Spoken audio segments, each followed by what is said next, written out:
Hi, Morse Pond readers. Welcome back to Library Virtual Classroom. I'm super excited for this week because after a long wait, we are ready to reveal your summer reading / Battle of the Books list.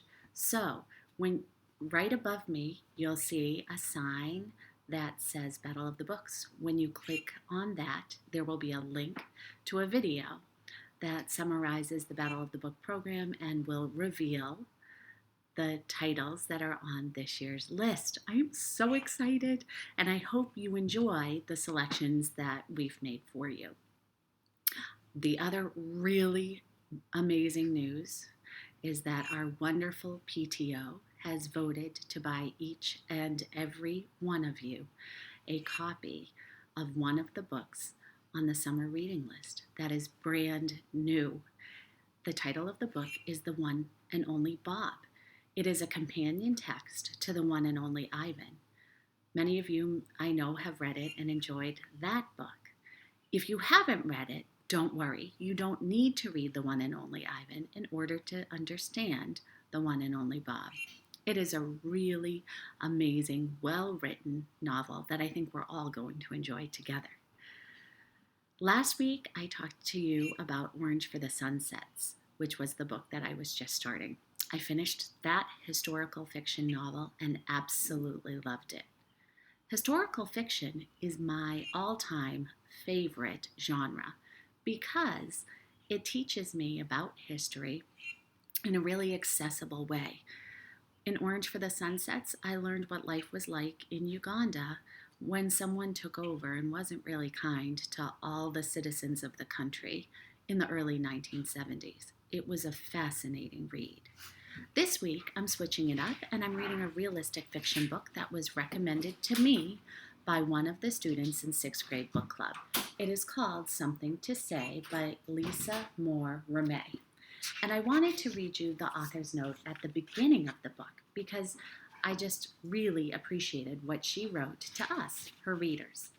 Dear reader, Something to Say is about a lot of things.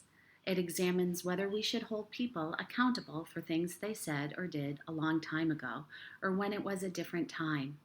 This book is about what and whose history we should honor. And it's about not letting our fears get in the way of what we truly want.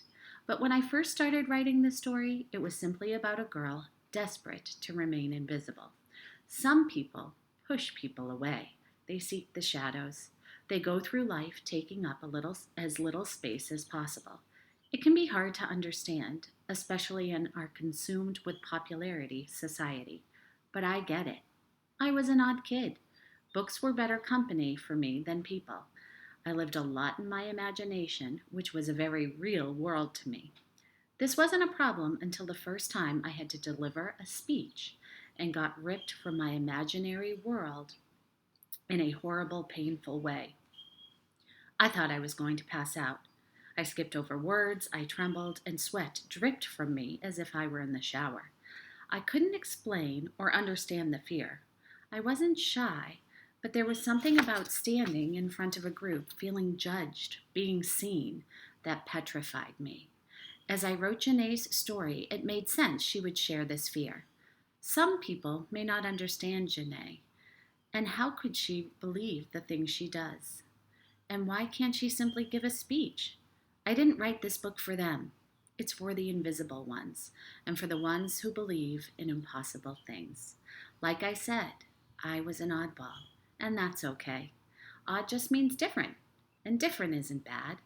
But I wouldn't have minded connecting with someone who accepted me in all my oddball glory. For all the odd kids out there, this one's for you.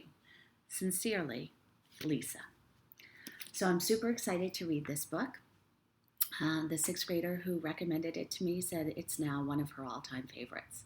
So I'll let you know how it goes next week when you tune in to the virtual library video message. Don't forget, after you watch the Battle of the Books summer reading list video, to take the Google form quiz and turn it in.